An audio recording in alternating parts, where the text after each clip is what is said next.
Hey, hello, howdy. Be very proud of me because I am doing 2 videos today. That is new for me. It's crazy because when I was doing tarot privately, I was definitely doing like 5 hours worth of, I'll take that, 5 hours worth of tarot readings, give or take, a day, sometimes more, pretty much nonstop. But I usually only have 1 or 2 hour long readings a day. I'll take that too. She of the Lotus and Vulnerability. Okay, that's interesting. I'm actually gonna do something rare and read these. I'm feeling called to. But yeah, I've been doing like 1 video a day so far of these because the energy is just different when you're doing collective readings. But we're pushing it to 2. I'll read them in the order they came out. Oh, by the way, I did not have a plan for this reading. We're going to see how it comes out. I just felt called to do a second one, even though it's 3 in the morning and I already did one. So we're just going to let this, we're going to figure it out together. Vulnerability, real strength, holding space, healing past wounds, accepting yourself as you are, sharing from the depths of your heart, raw truths, compassion for others, removing your armor. A vulnerability... I don't want to read the whole thing. Okay, so I know what vulnerability means. It was the other one I wanted to clarify. Sorry. I'm just going to read they want the bold box. Shadow work, addressing dissonance, seeing downfalls as a flip side of superpowers, loving yourself back to wholeness, the beautiful lotus that grows from murky waters, disempowering triggers, bringing light into your dark corners.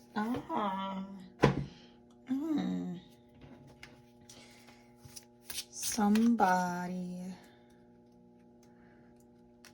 was insecure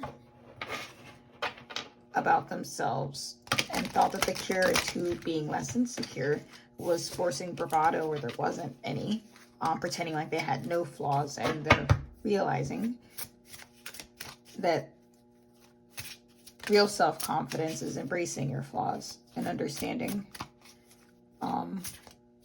that they're just the dark side to your advantages. Very good example of that is someone who's really competitive. Obviously, that's something that can be used to like motivate them, but it can also become obsessive.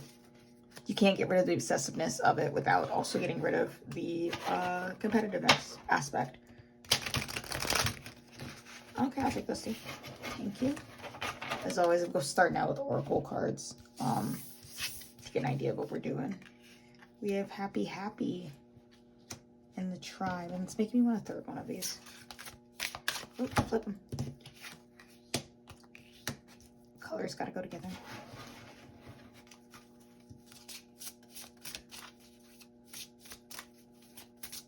I want a bridging energy card.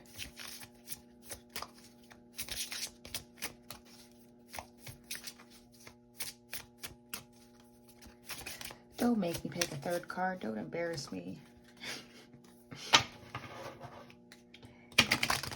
When I'm doing like personal readings or readings for myself, I do often pick cards, but I like it if they fall out. It makes me feel better. I feel like I've said this before, but pulling a card off the top, even though I know it's correct because I stop shuffling when it's time to stop shuffling. Thank you. Pulling a card off the top feels like I'm asking spirit instead of spirit telling me. And we have the fates. Somebody's doing their shadow work, and they don't really have a choice. It's just interesting. That feels very twin flamey to me. That feels very twin flame separation. I'm not gonna lie. I'm not taking all of those. You've lost your freaking mind. I love this Denied Shadow Oracle deck. And I didn't expect it because I'm usually like really picky about the non-commercial decks that I buy. But I had a good feeling about this one, and so far I love it. I want more like it. How many is that? That's too many too. It makes sense that there's a lot coming out because this is like a shadow work deck. Loyalty, allegiance, fidelity, faithfulness. I'm gonna have to clarify that one for me. Oh, here we go. acceptance, receive what comes in without judgment, and anxious attachment, feeling of being alone, clinging. Oh, so they're kind of telling me what this person is what I want to say, because I feel like this is clarity for you about somebody else is working on. Remember how we talked about that? I think it actually might be mirrored, to be honest, between you and another person. I think you're both dealing with the same things. Remember, I talked about working on those shadow aspects and how everything with the good side has a bad side. It's really funny because right here we have like two that fit together perfectly. Loyalty being the light side of this trait. Allegiance, fidelity, faithfulness, and then you have anxious attachment, fear, being alone, clinging. What a perfectly mirrored shadow aspect of it. I want a little bit of tarot clarity on this. But it's interesting that you have loyalty to the people you love and vulnerability. And on the shadow side of that, you have what that vulnerability brings out in you. If you watch the video that I did before this, I kind of talked about how there's someone romantically who you're connecting with, and that person is very emotionally constipated, and they kind of bring, if somebody else that isn't you pisses them off, they tend to take it out on you. But they do that because they don't feel safe sharing their emotions with other people. So if somebody else pisses them off, they don't feel safe setting a boundary. They don't feel comfortable. They don't feel like they're going to be listened to. So they feel comfortable expressing their emotions with you. They're just not very clear unintentionally about where the line is between what you do that pisses them off and what is dragged from other people pissing them off, because they're not expressing the pain that they felt when the person who actually upset them. When you do eventually upset them, you may end up getting the brunt of like 5 other people's pain. It's almost like I trust you enough to be emotionally vulnerable. So I find that really interesting, because next to vulnerability, we have the tribe, the people you feel safe with. And then She of the Lotus, we have the shadow aspect. And happy to me reads as a continuation of that. You know how I said that somebody might make them upset, and if they don't feel comfortable with that person, they won't show the upsetness. This is the fake happy. Anxious attachment, fear of being alone, clinging. With the loyalty here, I feel like they know or sense intuitively that you are not going to punish them for these feelings. It's like some people have a bit of fear of being a fully realized human being. I don't know if you guys know Manic Pixie Dream Girl is, but that trope, kind of like Summer in 500 Days of Summer, is seen as kind of superhuman. The thing with it being that they're very magical, positive, cheery, seemingly like ethereal people, until you start to see them as full human beings who have flaws and pain and stuff like that, and then the charm wears off and they become real, and then nobody wants to deal with them anymore. I kind of feel like this person feels like that's what they kind of express to most people, that like most people won't stick through them if they're honest about who they are, if they don't keep a certain level of like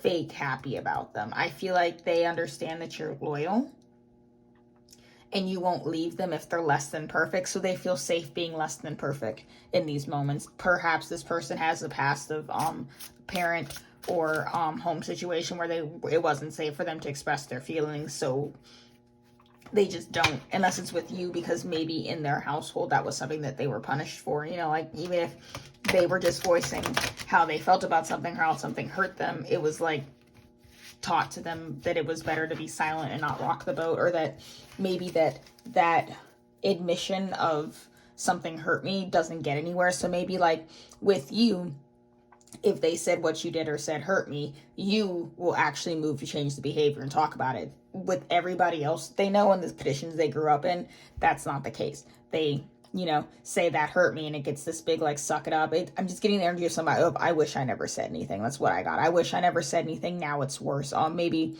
they had a parent that would guilt trip them or something like that, or instead of addressing what made their child upset, it then became a game of like emotional punishment and withdrawing love, anxious attachment, withdrawing love because you expressed how they did something wrong. This screams narcissistic parent, to be honest. But I also feel like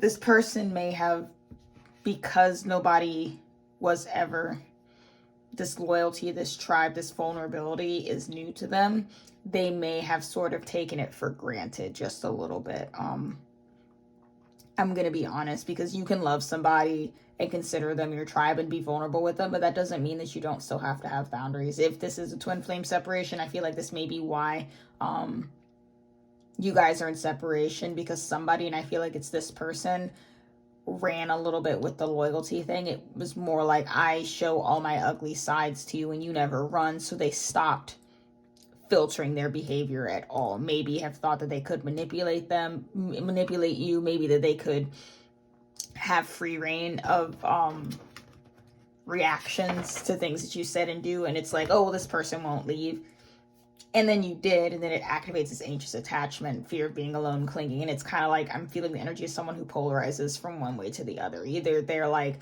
you love me, and you know, you love me unconditionally, and therefore I can get away with everything, or why even bother? I should just be by myself. There's no like middle balance. The middle balance is right here, which is acceptance, receive what comes in without judgment. And with the fates here, I feel like this person has been forced.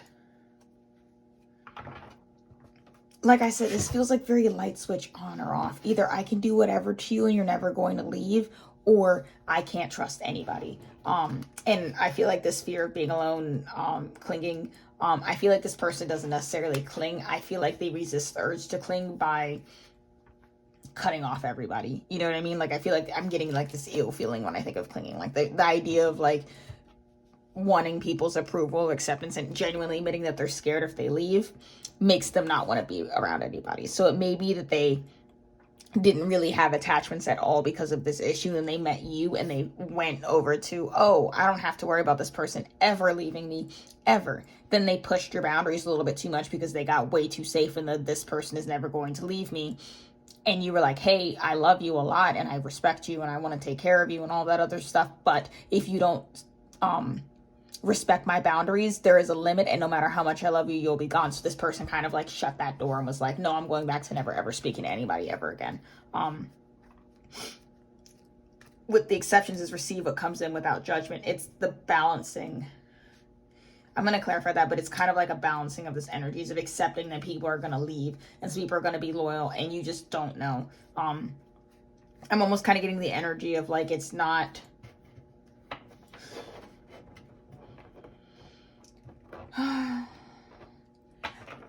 it's almost like a time will tell who's really loyal to you kind of energy.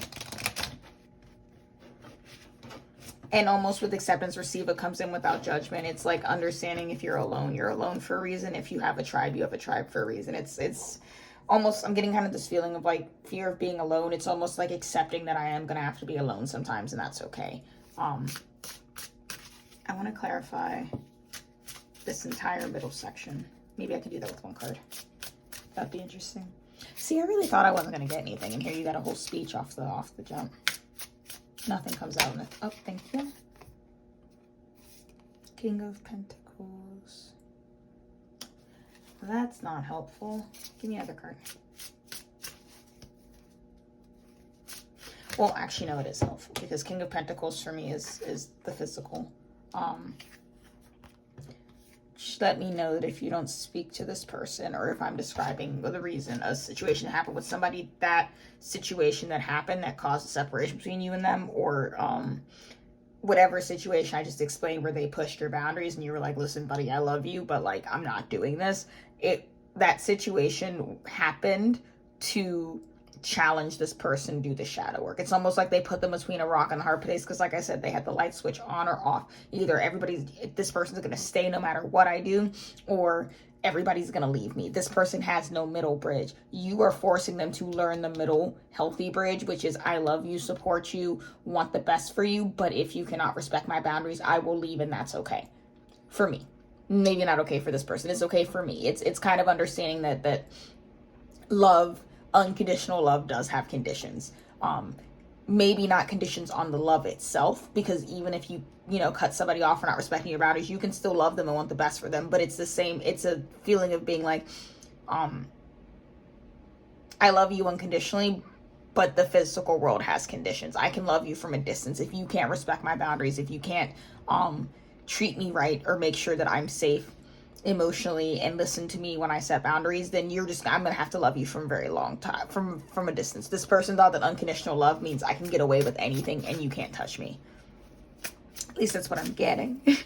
But this situation happened to teach this person that. It also to teach this person on this side that they felt this for needed to learn how to set boundaries, because I feel like they may have had the same toxic view of unconditional love, of I should be able to handle anything you throw at me. You know, I'm getting like if you can't handle me at my worst, you don't deserve me at my best energy. That may have been one person in the situation, probably yours. I'm feeling like it's yours, whoever's watching this. That might have been your theory when it came to approaching unconditional love, is that, you know, I need to be able to handle everybody at your worst. And your breaking point was realizing, no, I don't. No, I don't. I do have a limit. My limit, for you to make somebody who has this many issues feel this way, you have to have a really loving heart. So I feel like you may have thought that I don't have a limit. There's nothing anybody I truly love can do to chase me away. This person taught you, yes, actually there is. You have to dig. You have to do a lot to hit my boundaries, but my boundaries do exist, and when they're violated, I take no prisoners. It's like you had to find that inner strength for yourself. And they're giving me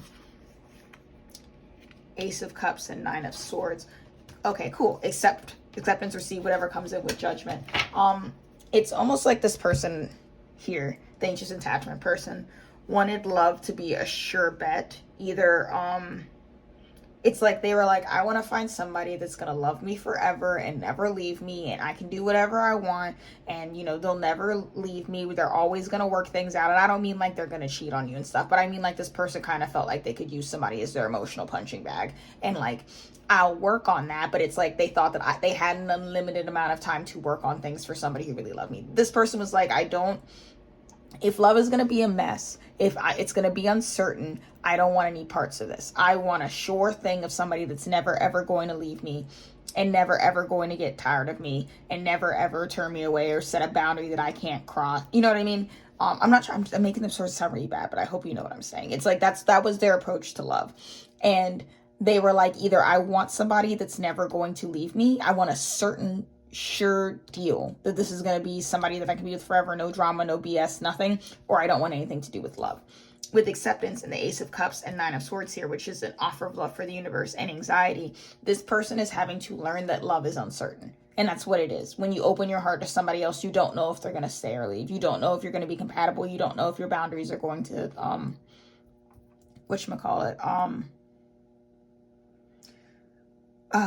boundaries are going to complement each other, be able to work together properly.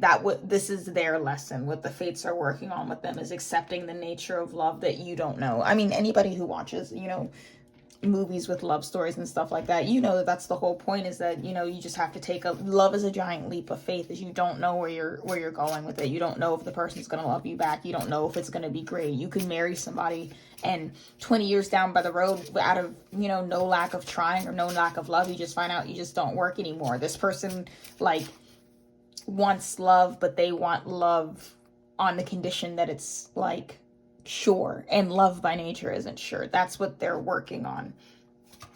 And then for you, because I want another card for this loyalty person, because I've talked a lot about what this other person's working on. No. I want one of these. Thank you. Yes, but does it really matter if you don't care? It's because it's not supposed to. And I want the other card. I don't have to clarify that. Hey. No throwing cards. Not nice. Sometimes a block is the universe throwing familiar situations your way to show you how much you've grown. You aren't stagnant, quite the opposite, really. I want to flip these.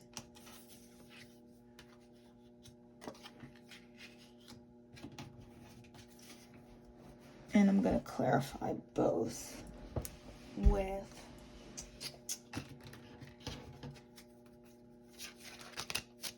oracle cards. See, I wrote these cards myself by hand. I channeled them, and sometimes I read them and I'm like, what the heck was I thinking when I wrote that? And that's how I feel about this card every time it comes up. I feel like the yes, but does it really matter is exactly, I'm kind of getting it. It's kind of exactly this person, what this person needs to adopt about love. Of like, I feel like they're sitting here wondering in this space of you not talking, or maybe even day to day, they're wondering, does this person love me? Do they love me back? Do they love me back? And they're like, yes, but does it really matter that they love you back? It's almost like this person is like, oh, I want to confess my love, but I only want to do it if I know for sure it's going to go well. And they're like, you confess love in the hopes that it goes well, but mostly you do it to get it off your chest. That's kind of like the attitude this person needs to adopt with this. The yes, but does it really matter? Like, because I feel like if this is like a twin flame thing, I feel like this person suspects that you guys would be great together and that you feel the same way. But the whole point is that they have to do what they need to do to make this come to fruition without knowing for sure, because knowing for sure is exactly like the toxic behavior they're trying to unlearn, is like feeling like it's a sure bet. Like maybe you guys do come back together or whatever, and this person, you know, is like, you know, thanks for the apology, but honestly, maybe if you told me like a year ago, I'd care, but it's been too long and I don't really even want anything to do with love anymore. This person has to approach, I'm going to go apologize, not from the standpoint of like, I only want to apologize if I know it's going to be fine. They have to go, listen, it's going to go how it's going to go with acceptance, receiving what comes in without judgment. It's going to go the way it's going to go, but I wronged this person and I just need to apologize and get off my chest how I feel for me. And if it goes great, that's great. If it doesn't go great, that's how I'm going to approach. I need to go do it anyways. It's kind of the way they need to have. And this is a lot of, I really do. I almost want to flip these two cards over because I really do feel this anxiety energy from this person. That is what stops them, is that they start overthinking and they think of all the ways they can go wrong. And it's like this person tries to find a way to deal with any type of emotion. They find a way to approach that emotion or dealing with that emotion or the person associated in a way that they're like, I want to find the way that's going to go perfectly. It's like maybe they want to apologize, but they're like, I need to figure out the perfect apology so that this person doesn't decline it. And of course it doesn't exist.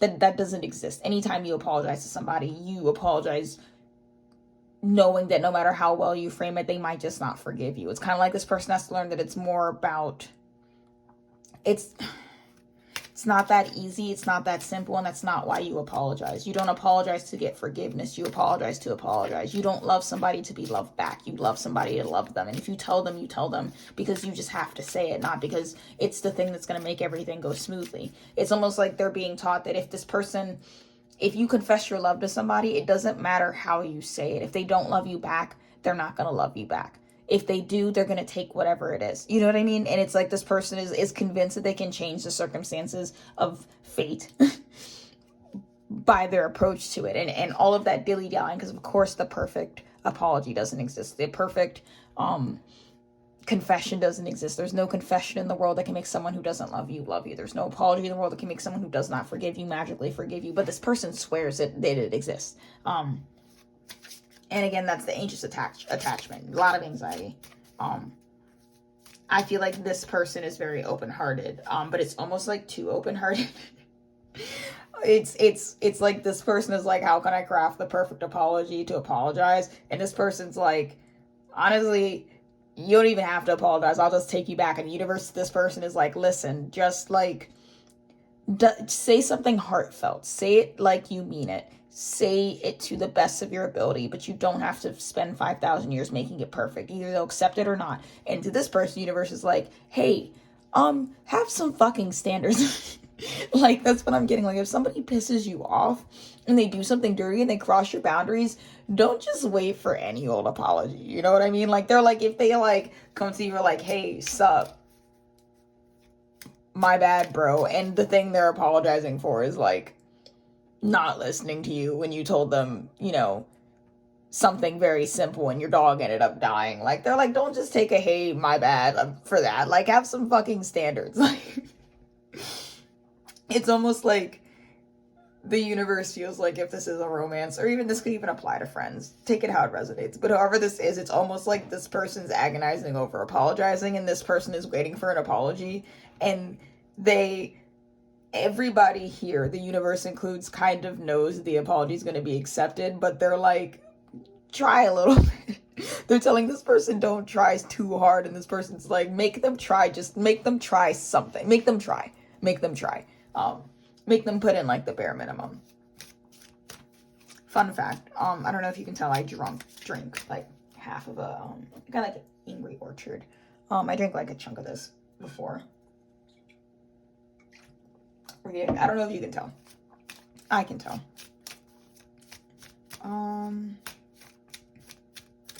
I love slightly tipsy tarot readings. This kind of flows off the tongue. More of these cards. I'll take that one. Books. Your life purpose involves writing, reading, editing, or selling spiritually based books. That kind of makes sense. Hold on. I'll get into it. I'll tell you what, I am not afraid to admit the card comes down and I have no idea what it means. Sometimes it's got to like bake in my head for a few seconds before I figure out what it means. If you ever hear me take a long pause, that's all that's going on, is I'm kind of like scanning for the message. Thank you. Oh, that's 3. Listen to your intuitive feelings. Your body is receiving accurate messages from the divine. Mediumship goes here. You have the natural ability to connect with departed loved ones. Fairies, you have a strong bond with the fairies, and your life purpose involves helping Mother Nature. None of those are particularly helpful. I want to clarify this fairies one. I want to clarify after.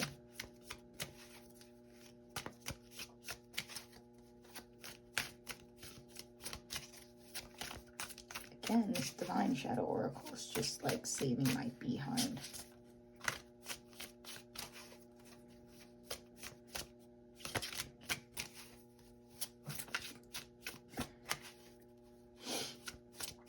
With the books and mediumship, I feel like both you and this person are getting spiritual guidance. I think with listen to your, okay, no, I don't even need to clarify. I know what this means.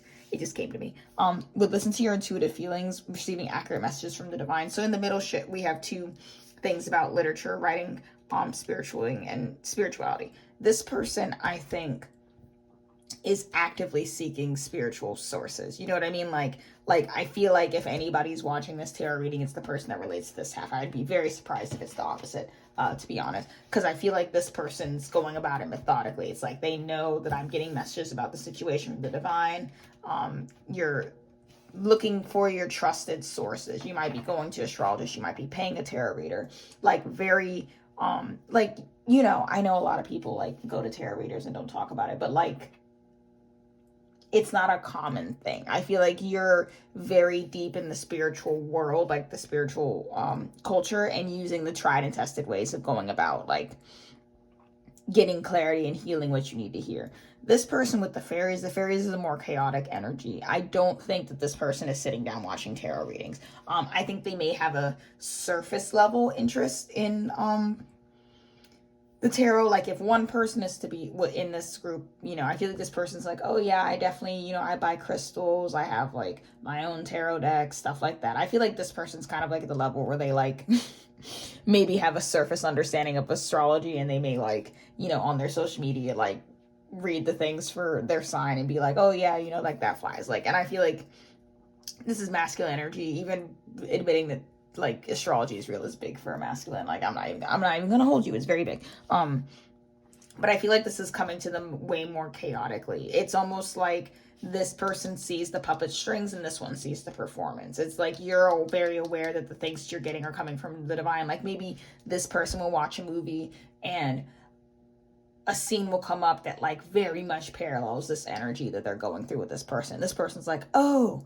the divine is telling me that is definitely a spirit message directly for me. Thank you for my guidance. This person watched the same movie and they're like, huh, isn't that crazy how that applies? And they'll take the information, you know, and apply it to their situation. But it's not like they're like, oh, this is a message from the divine. There comes like a like formality or like traditional energy with this half that I wasn't feeling with the other. It's like they're very aware of the words, the terms, all of that. Like this is the person that's like angel numbers. It's like this person, again, may listen to a song that applies to their spiritual growth, and they're like, oh my God, that's crazy that, you know, spirit would send me that song. They're like they have a lot of clarity about the process. This person hears the words subconsciously, like is like, you know, gets it, and then subconsciously starts doing the work. This person's all on the surface, this is all subconscious, but they're getting the same teaching.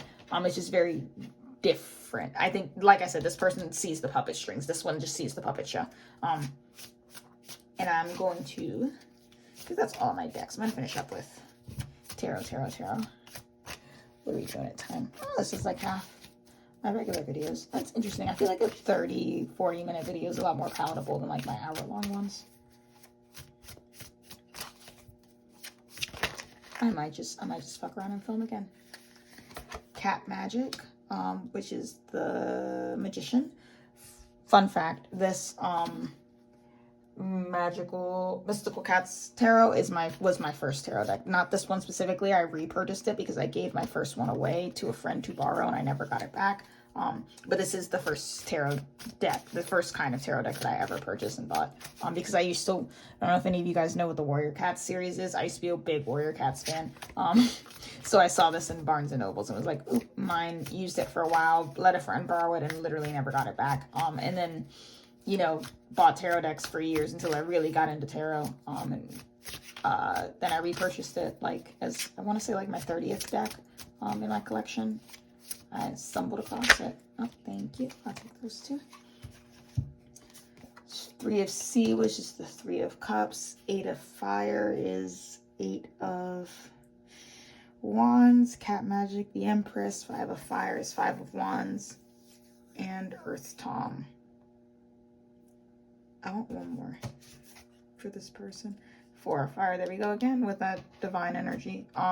You're getting a lot of messages from Spirit.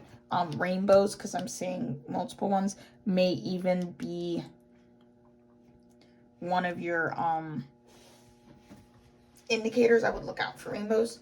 That is a big one with me too. If you ever see like reflective rainbows or things like that, it's very divine spiritual energy. Also, any stones like labradorite that have that like flash, rainbow flash, opalite, things like that, moonstone, really good for like this overall, this intuitive energy specifically to this. I would recommend that for you. With Earth Tom, I almost feel like with the 5 and 5 of Earth Tom, this comes in as past and present energy. I feel like if you are separated from this person, no longer speaking, I feel like you were with this person to do all the work. I'm almost getting like jumpstart the engine. Like there were certain things this person needed to hear and experience with this Fates card in order to jumpstart the growth that they needed to do in order to deserve you with this Empress card right here.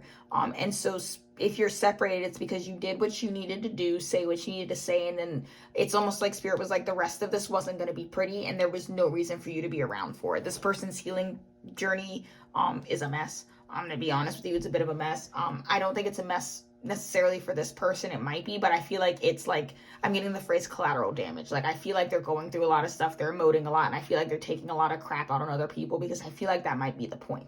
That they need to learn that they take their crap out on other people, and they took a lot of their crap out on you.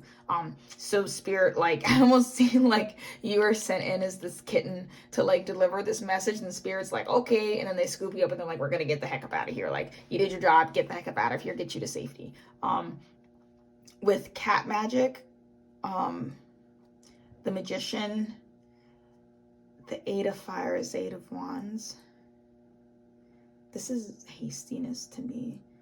And the Three of Cups, I feel like this person overindulges. A little bit of overindulgence, and I don't think they indulge when they're supposed to, or with who they're supposed to. This kind of gives me the energy of someone that has like party friends. You know, people say that don't make your party friends your real friends. I feel like this person makes their party friends their real friends, and I feel like they have the nasty habit, like I said, of like letting people cross their boundaries and piss them off and never actually bringing it up, but then they take it out on you. So it's like, it's the energy. It's like they're friends. They're spending a lot of time with people that are only surface level relationship, like there's no intimacy, there's no actual friendship, these people don't actually care about you, and they're being a hell of a lot nicer to these people than the people that they care about. I'm almost getting the energy of somebody that smoozes for work, and it's like they spend their workday bottling up all the things they really want to say because they got to keep their job, and they come home and they take it out on the people that care about them. And I think that that's a tendency this person have, and it was going to start to explode on you, maybe while you were removed. But that's something definitely that they're working on, is maybe realizing that they're kinder to the people that don't deserve it. Eight of Fires is hastiness. And I kind of like see these as similar scenes as like this person, if this was the conflict you and this person were stuck in or whatever, it's like this person's trying to this honestly reminds me of a cat that like got the zoomies. You know how like cats like will knock stuff over in the middle of the night? It's like that, but then like this cat got scared and it's trying to run away, but it can't because it's stuck on the carpet. So this is like a situation this person completely created of their own volition. And Spirit's like, oh, to you, they're like, oh, my dear poor child, you didn't deserve this. Let me get you out of here. And in this situation, it's trying to get out of a situation they created, but they're not getting any traction because they're running on the rug. It's almost like this person may have a tendency of like starting fires and then like running away and going like, oops, well, that sucks, I'm gonna leave. And it's like Spirit won't let them leave this fire at this time. I think it might have to do with the people that the not so good people that are in their life. Am I going to clarify calf magic? I need another card. But with the Empress here being in the middle, I feel like this is oh, thank you. That was a card I need you. Oh, okay. All right. Two of Earth, 10 of Fire, Demon Cat. Oh, okay. Your person's gone for it. Anyways, as I was saying, I feel like with the Empress card here, I feel like this issue is really like the core of this issue is your worth. I feel like you needed to learn how to value yourself, and I feel like this person needed to learn how to value you, especially now that I have this card here about them, you know, like look at all this like chaos that's going on, right? I mean, aside from that, look at all this chaos, right? And then of course the one card where they're really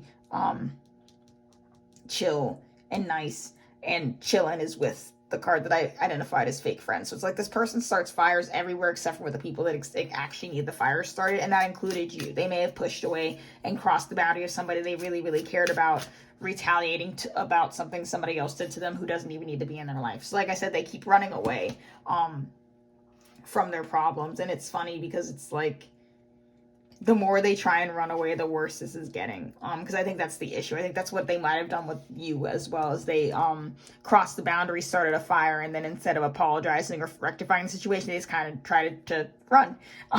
And they can't run. They can't run from their feelings for you. And in the very physical sense, they can't run from the situation. But again, I feel like it's around your worth. I feel like you need to learn to see yourself as the Empress, and this person needed to learn to see you as the Empress, because they may have had an overinflated sense of their own worth. Maybe thinking, you know, like, oh, that's just one bridge that I burned, one friendship that I ruined, one relationship that I ruined, and that's sad, but I'll find somebody else. And Spirit's like, nope, can't replace this person. You're going to have to learn how to put out the fires you started, because we're not going to let you let this one go. And with cat magic and the Two of Earth, what I instinctively wanted to say is that this person's working really hard at manifesting things, but they're not manifesting things that are like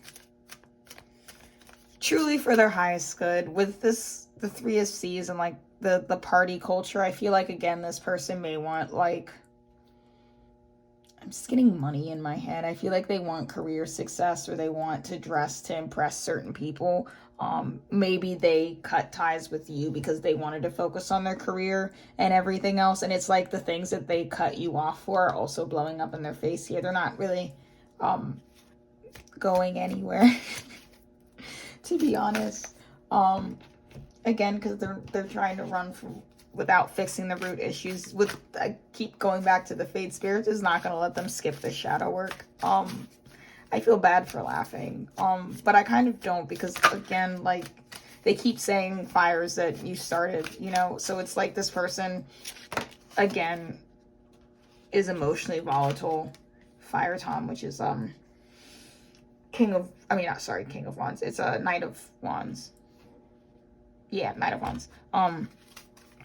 this person is emotionally volatile and doesn't understand their own emotions, or like, if you saw the video before this, I feel like this is talking about the same person. Someone who's very overly emotional but doesn't blow up at the right thing, or have any idea that they are the kind of person that, like, it's like this person is grumpy and they're like, you know, actually mad about something that happened 2 days ago, but they don't ever connect those two things. They don't go, oh, I'm grumpy and I woke up grumpy because I didn't get enough sleep. That's why I'm upset that you making too much noise this morning. They genuinely think that you're being rude by making too much noise. They're not understanding that they could be affected by things in their past, and this person has a lot of past trauma. So it's like, this is a really emotionally volatile person that has never had to check their emotional volatility. It's kind of like they've gotten a free pass at kind of like taking out their emotions on other people, because nobody's ever checked them, or because they've been able to kind of go, oh, you know, like, I didn't sleep well enough last night and I definitely blew up at somebody. They don't know that that's why, but they're like, I didn't blow up at somebody. They genuinely swear that person did something that was worth getting blown up on, but them and the universe both know, no, you were just tired because the last night it distorted your perception of events. They're like, oh, I blew up on that person. Yikes.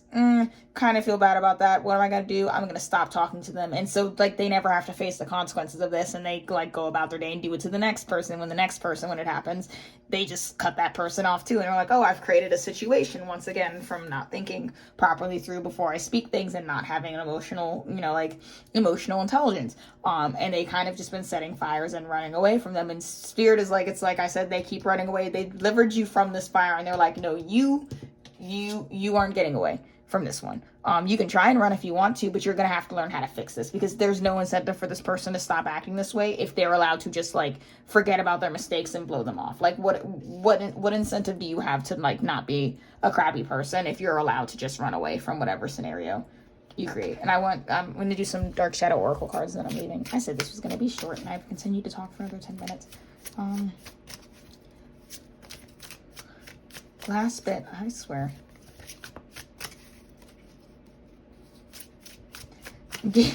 We didn't start the fire. It was always burning since the world's been turning. And you know what that says to me? That says that this is generational trauma, and this person is supposed to be,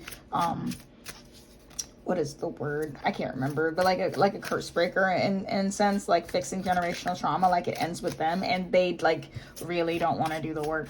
But Spirit's forcing them to do the work. I feel like they want to do some of the work, and then they have, like, a lot of the time where they're like, this is too much, I would rather just run away, and Spirit's, like, dragging them back, and is like, nope, no. Like I said, the fates are not going to let this person not heal this. They're not playing like that. Thank you. Right on top, anger issues, loose cannon, highly reactive. Settling, someone has resigned themselves to accepting less in their Empress. Marriage, contractual agreements, I'm putting that there. Law of attraction, manifest your desires. Neediness, clinging, unrealistic expectations, I'll put you there. Growing apart, moving in different directions, emotional distance, enmeshment fears, oversensitive, being controlled, or losing one's identity. I feel no need to clarify that. Consider it split this way and this way. I just want to point out that if you have, this person has anxious attachment and you have neediness, just don't think that the drag was one way. No, I do want to clarify that marriage card. Hold on. I want to card for that before we go. But know that it's split this way and this way, and this is in the middle. What I want you to take away from the group: growing apart, moving in different directions, emotional distance. This does not mean it's permanent. This does not mean you're growing apart permanently. Since you both have neediness here, it may be that you need to learn how to become your own people. And perhaps this person needs to it could be, okay, so I said that this person was not, you know, you're the Empress, this person wasn't honoring you. It could also be because everybody's supposed to have balance of masculine and feminine energy, and the Empress is the divine feminine. This person was also not honoring the you know, Empress qualities within themselves, or seeing them as something that had value. And that could be part of why they devalued you. So it's, you know, because the Empress is feminine, and feminine is, you know, like emotional depth and emotional intelligence and nurturing and stuff like that. And maybe that's what they're missing is, you know, any type of, like, because I feel like this person has divine feminine skills and energy. I just feel like they don't think that they're valuable skills, and they ignore them. They may underplay the importance of emotional intelligence and kind of dismiss it. But I want this marriage. I want to put the marriage card with the fates ones. I'm going to be honest. Okay, this range. Yeah. Yeah.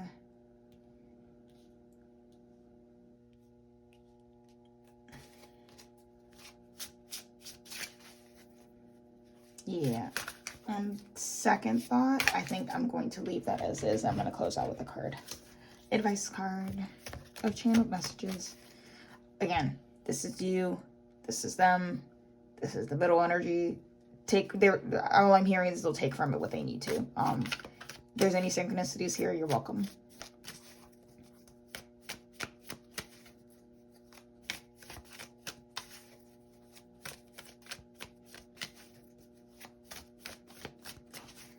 I want advice. Oh, while I'm shuffling, waiting for a card to come out, since this is pretty much the end, just want to remind you guys to like, subscribe, share, all of that awesome stuff. Reminder that I do this completely pro bono. It's my only way of making money is through this channel. So if you feel the need to donate, please do so. I have links below. If you're tired of seeing the same old decks and you want to see me buy new ones, I literally get in trouble for how much I spend on tarot decks. So know that most of like anything anybody gives me is probably going to go right back in here. You will see it immediately. I will buy new tarot decks, better camera, all that other stuff. This is my passion. It's what I do, and I do it for free. And also, I think, yes, I'll put my social media down below. Just don't be weird. My social media is not tarot. It has tarot aspects to it, but know that any of my social media is just me being a regular old weirdo, so don't expect too much. I'm not doing channel messages or anything.